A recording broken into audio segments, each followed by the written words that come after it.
Mic check, 1, 2.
Well, good morning, everyone. Welcome to the Monterey Bay Aquarium's Kelp Forest exhibit webcam. My name's Kristin. I'm part of the staff here at the aquarium, and since it's about 10 o'clock in the morning here in Monterey, California, I'm joined by our diver, Patrick. Hey, good morning, Kristin. Can you hear me outside the window okay? A-okay. All right, awesome. Hey, good morning, Kristin, and good morning, everybody who might be watching right now. Oh, we got some folks upstairs. Hey, everybody upstairs. And hello, everyone who's tuning in there on the webcam. Hello to the folks over on Twitch, on YouTube, on Facebook, on Periscope, and on Twitter, and of course on our website. As always, thank you for tuning in. My name is Patrick. I help do some social media here at the aquarium, but right now, Kristin, I'm the Chopino delivery boy. So got some DoorDash here for the fish. Let's get going. Yeah, those fish have been gathered around for you. So excited. It's seeing the diver come into position. It's like me tracking that progress bar on my DoorDash. So I know they are eager to get their mouths on. Looks like some good chopped up seafood. What exactly is in the menu? Well, here we have just some of Monterey's finest Chopino here. Some restaurant quality sustainable seafood. Right now I've got some chopped up little bits of fish. Some krill, which is a small shrimp-like crustacean. You folks out there may know krill as whale food, but it's just a tough life if you are krill out there, because anything with a mouth big enough to eat krill is either eating you or something that ate you moments before. So krill is famous for being eaten by lots of whales, so many other animals out there, and there's some of that in my bucket. I've also got some chopped up prawns in here, chopped up squid, aka calamari. The difference between squid and calamari, as always, is just about $6. If you call it squid, it's gross. If you call it calamari, now it's exquisite and refined. And then we also have in here, if you see some cubes in there, those are aptly named gel cubes. Hi, shark friend.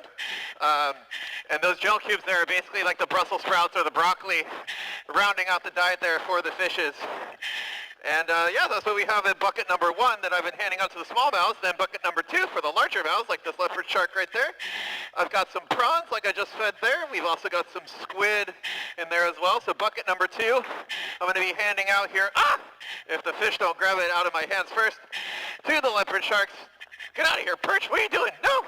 The perch is obviously not scared of the leopard sharks. That's a very good leopard shark impression there from that rainbow perch. You can see the fish are very hungry, coming over to grab us. We're not doing the 2 hand feedings a day that we were doing when the aquarium was open. You can see that these fish know where the eatery is, and they're coming over to take a closer look. Well, I'll let you take a moment to get some food out to them. I wanted to draw attention. Some people may have noticed the prawns looked a little different today. Some of the pieces of prawns, there was a small orange stuff. I think some of our prawns had some eggs stuck to them. You may be seeing some of those prawn eggs in there. Absolutely delicious. Yeah, so I don't know what the appropriate term would be, but yeah, some prawn caviar. There you go. So, we've got our sheephead coming over. Let's see if I can get a prawn in front of him. There you go, buddy. That's our big male sheephead you may have seen right there. Sheephead are a really amazing fish that we have out here along the coast. And we actually have, Kristin, since the marine heat wave that we had a few years ago, we have some sheephead that are growing up here along the Coast Guard jetty here in Monterey Bay. I've watched them grow up from teeny tiny little golden females to now one of them has become a male, not quite as big as this boy that we have here in the exhibit, but all the females, or all sheephead rather, are born females and they become males later on in life. And so we recently have had a few of those transitioning out here along the coast. They tend to transition when there's no males around, a little bit younger, so that one's probably 5 or 6 years old, but we've got a proud little boy out there. And all along Cannery Row and the Monterey Peninsula, you do sometimes find big male sheephead, just like that one, hanging out on the reefs that may have shown up in previous marine heat waves. Yeah. So, oh, he's right there. I was wondering, like, hey, buddy, where are you at? Here, let me get you a squid. The sheephead is really showing evidence our animals seem especially hungry today. Now, what is it that's going to make them so hungry? Because I know we're not trying to put them on a diet. Yeah, so there's a few things that can contribute. One is that I was hanging out in the water here a little bit longer before we turned on the camera than before, kind of chumming the water, so they may have all kind of figured out that the food is over here. The other part is that in the bay right now, there's a very strong thermocline. A thermocline is where there's two different temperatures of water stacked on top of each other. So the physics of water, as some of you folks may know, that the warmer, or physics just in general, the warmer the water is, the less dense it is, so it tends to float. And then the colder the water is, the more dense it is, and it tends to sink. And so we have two layers of water out in the bay that are kind of going back and forth in depth. We pump in our water from about 60 feet deep, so there's a chance that we have some warmer water in here, around 60 degrees. So that colder water down deeper, that's around 50 degrees, usually would mean more lethargic fish. But right now, water feels kind of chilly, and the fish are pretty active. It just seems like it's time for some breakfast, you know? Yeah, now especially... Sometimes you just need that omelet a little bit quicker in the morning. Yeah, especially the leopard sharks always look very obvious since they turn their pale bellies towards us when they come up to feed. At first it seemed like we had just 2 leopard sharks that they were taking their turns very politely. And then you had this great swarm. I think there's more than 8 leopard sharks in this exhibit. And, you know, when they come so close to you like that, how do you feel with so many sharks gathering up? Well, sometimes I feel embarrassed, like right then when I tried to feed the leopard shark a squid, it completely missed it and a perch grabbed it. But often when these leopard sharks are coming up, the main thing I feel is how cool it is to be able to be this close to a shark. Come on, man, I'm trying. There you go. So you, in the wild, you know, you never really get to be this close to a leopard shark unless it's sleeping or maybe they're breeding. Like out in Southern California around La Jolla Cove, it's kind of famous for a sharky area. But when I've seen leopard sharks in the wild, you know, the one time I saw one over at Point Lobos, it saw me and swam the opposite direction as quickly as it could. So I didn't take that too personally. You know, my bubbly personality isn't for everyone. But also, the other time I saw a leopard shark, it was sleeping and didn't really care too much. So it's just really cool to be able to dive with these little puppy dogs coming over and get to see them up close. You may know that sharks have very rough skin. Their rough skin used to be used, in fact, missed that squid. Somebody get it. Okay, the female kelp greenling got it. So you might know that some shark skin was used historically as sandpaper. And so when you get up really close to the shark, like here, you can see on their back, it kind of glints and shimmers from their dermal denticles, also known as skin teeth that they have. And so when you see a shark, it's very, very smooth swimming through the water. But if you were trying to run, come on, if you're going to try to run your finger the opposite direction of a shark, so if you were trying to run your finger the other way, it would feel very rough, like sandpaper. They have teeny tiny little teeth on their back, and that's really a detail you get to see up close and personal when you're feeding the fish here, is you get to see the sharks up very, very close.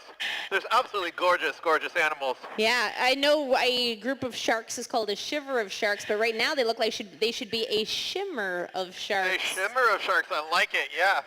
Now, looking at our animals today, our opaleyes are looking especially green. Since they're showing themselves off right now, catching the attention of our folks online, what is your favorite thing about the opaleyes? Because I love how they like to go for the bull kelp as soon as we bring it in as a special treat. Yeah, so we actually have Kelsey, our Kelp Forest queen, upstairs right now watching, and yeah, that's something that probably gives her a little bit of anxiety when she brings in the brand new bits of kelp. Is these fish right here are opaleye. You can tell from the white spot that they have on their back. When you're up a little bit closer, you might be able to tell that they have blue eyes. Fun fact, there's a species of opaleye that's endemic to the Sea of Cortez that has 3 spots on its back instead of just the 1. And these opaleye, they love to chow down on invertebrates and other things that might be living on the kelp that Kelsey brings in with the rest of the animal care team. So it's always kind of fun, you know, you bring in the kelp and then the fish get to take a look at what's on the menu there on their salad.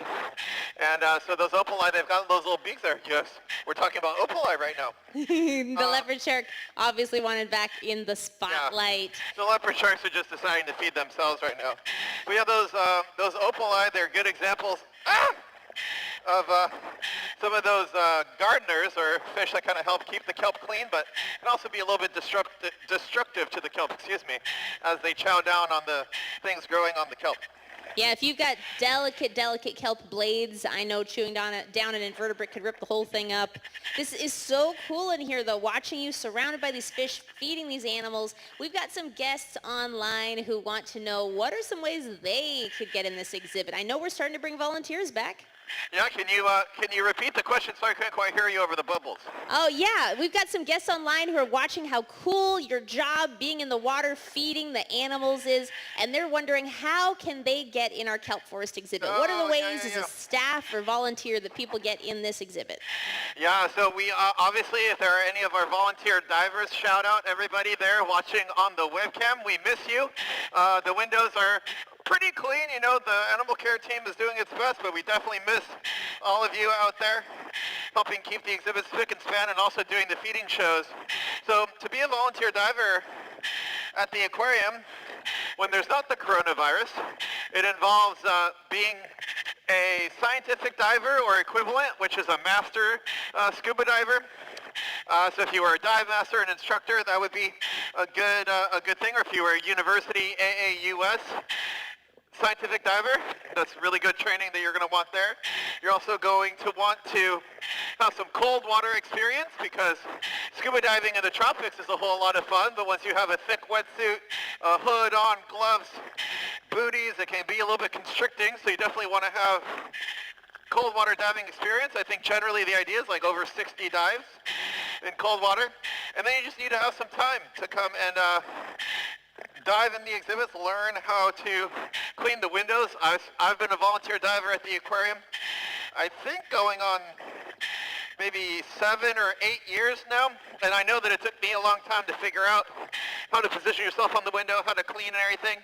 And then when it comes to the feeding show here, you want to go through some training on, you know, the aquarium usually helps with that, but if you have the time, learning how to dive on these OTS masks, on these full face masks, it's a little bit different. There's a few other safety things to think about, you know, in case this fills up with water, how do you get the water out? And then, yeah, you got to learn about the fish. So study up on the Kelp Forest animals.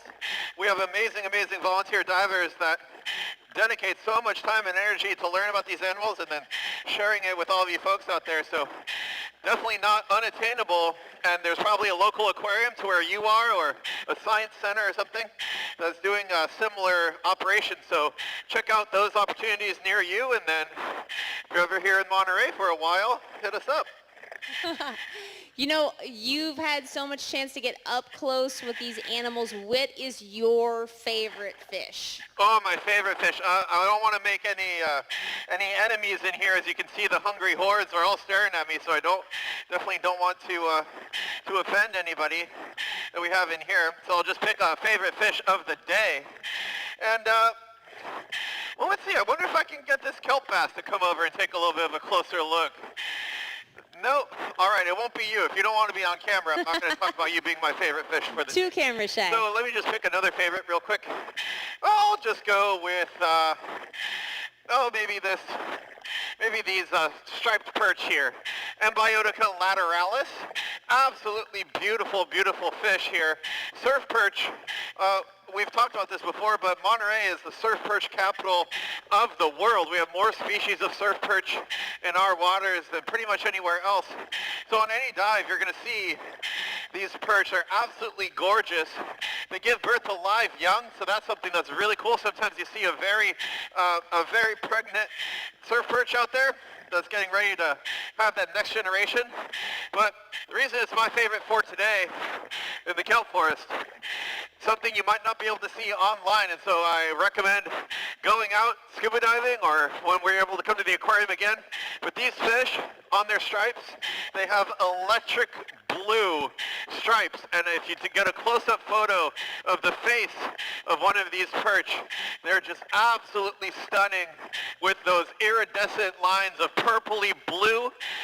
Simply a gorgeous, gorgeous fish right here, these striped surf perch, Embiotica lateralis. My favorite fish of the day. Sorry, Kelp, you should have come over a little bit closer. I was going to talk about you, but yeah, hey, over there, just off camera. It's good that you were talking about those because I know these online, the striped perch were looking big and actually gray and red. So having you be able to show them off and talk about what they were and let us know they're not really gray. There's actually that electric blue in there. And when you can see them in person, I think that really was a great way to highlight them. Yeah, those young baby perch out there, they've got two black spots on their dorsal, or black spot on their dorsal fin, white spot on their anal fin, black spot on their anal fin, sorry, and just the beauty they have. They're orangey red, absolutely gorgeous, gorgeous fish. And you know, that's something, Kristin, about this Kelp Forest exhibit is that, you know, maybe these fish look a little bit mundane, you know, they're not super colorful like you have in Southern California, but this is a very unique fish assemblage here. It's very rare to see this number of rockfish, like this gopher rockfish right here. It's very rare to see rockfish and perch, all these species together like this. If you go anywhere else in the world, in the tropics, if you go to Australia, you're not going to see in their kelp forest the same assemblage of fish. So even though they might not be super colorful, they are really, really unique. If you're diving here in the Northeast Pacific, what you're seeing here in Monterey as this half moon has decided to just poop in front of the window right there next to me. It took offense that I didn't mention it. Yeah, so half moons are also in that community. But this is just a really, really cool showcase of what we have out here in the Northeast Pacific that you really, really don't see anywhere else when you're diving. So that's one of the cool parts about diving in this exhibit. Oh, yeah, and the rockfish are ones that we're happy that we get to see here locally since their population had originally collapsed under fishing pressure and has actually recovered in just the last decade. So the fact that we're seeing surf perch and rockfish in the same place, it's not just geographically awesome, it's environmentally and ecologically awesome. Exactly, yeah. A lot of these rockfish, let me see if I can find where my blue rockfish buddies went. So right here is actually a deacon rockfish, if I'm not mistaken. But two different species of fish. So here's a blue rockfish over there on the left. Two different species of blue rockfish have been called blue rockfish historically, but there's actually two. There's Sebastes mystinus, which is the blue rockfish, and then there's Sebastes diaconus, which is the deacon rockfish. They look basically identical, but if you're dating in the rockfish world, you actually will know the difference. So here's one of those blue or deacon rockfish right here.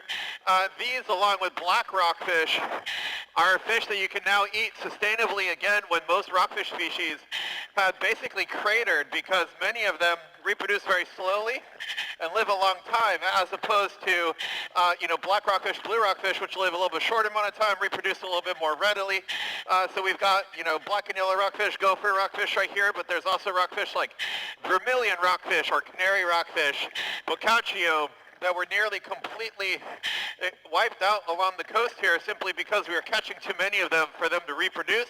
But thanks to the fishing community and the local fishing folk just generally, and the different marine protected areas, that was the word I was looking for. Marine protected areas, the local governments, and the fishing community all working together, these fishing stocks have been rebuilt along our coast. Really good example of having our fish and eating them too, and how when the community all works together to preserve its local resources, you can really get a lot of good stuff done. You tend to hear a lot of bad news on social media, which is where I spend most of my day.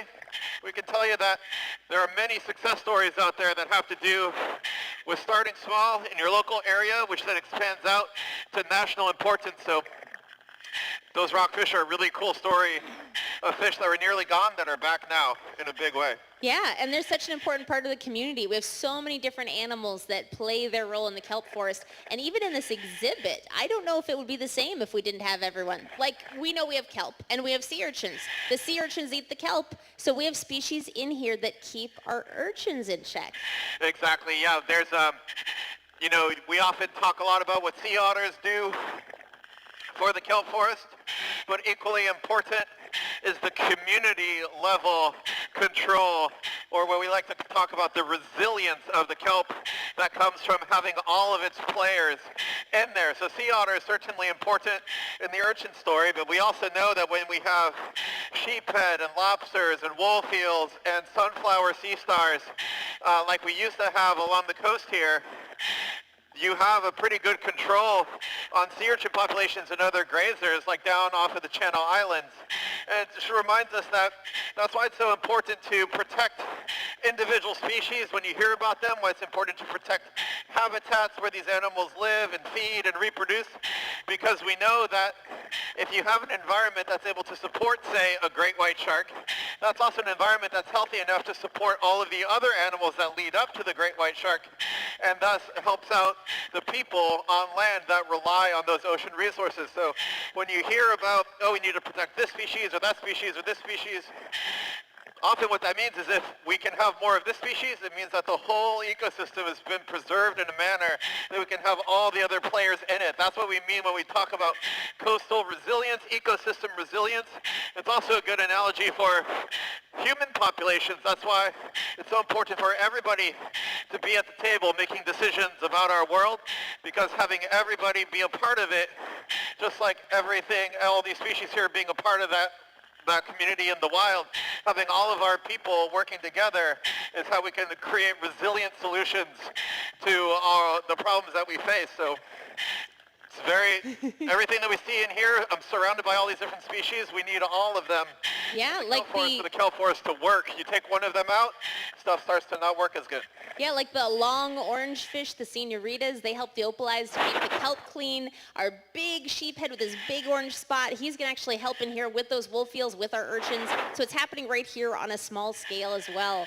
Now, Patrick, I see your buckets are empty, so I've got one last question from online to wrap us up as we're looking at empty buckets. How do we make sure all the animals in here get enough to eat? That's a good question. So in here I had about 20 pounds of food, and we also have upstairs some krill that my dive buddy Jamie there will throw in for some of the smaller fish that are near the surface. But effectively, you know, these fish, they're cold-blooded, or I should say the scientific term is poikilotherm, which means that they are the same temperature as the water that they're in.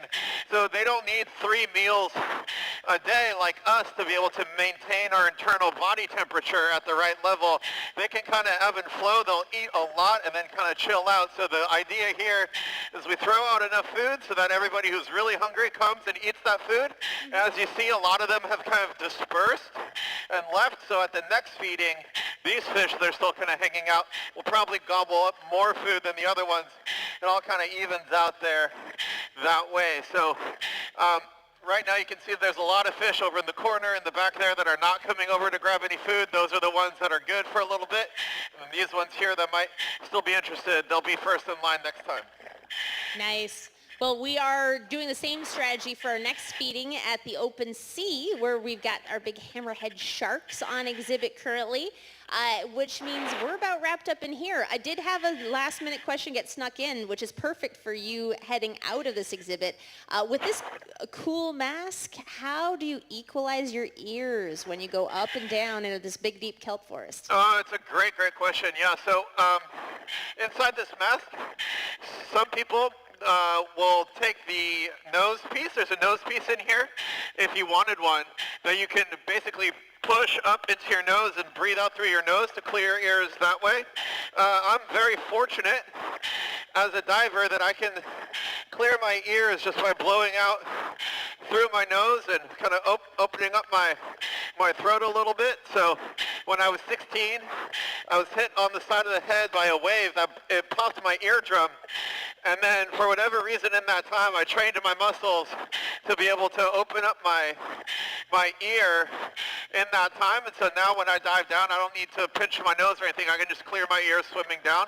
That's not the case for everybody, and it's not necessary. There's nose pieces in here. There's other techniques you can do.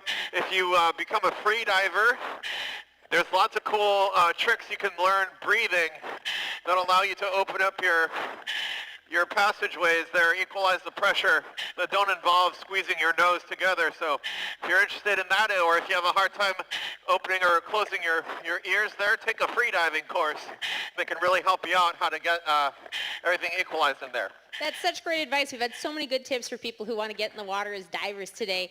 Well, Patrick, we're going to have to wrap things up. I have to get to the open sea, although that won't be on social media. You'll need to go to the Monterey Bay Aquarium's website to see our open sea feeding. Absolutely, yeah. Thank you so much, everybody, over on social for tuning in, for watching the feeding show here. If you want to hear more of Kristin's wonderful narrations, you can head over to our website, montereybayaquarium.org, search up the live cams.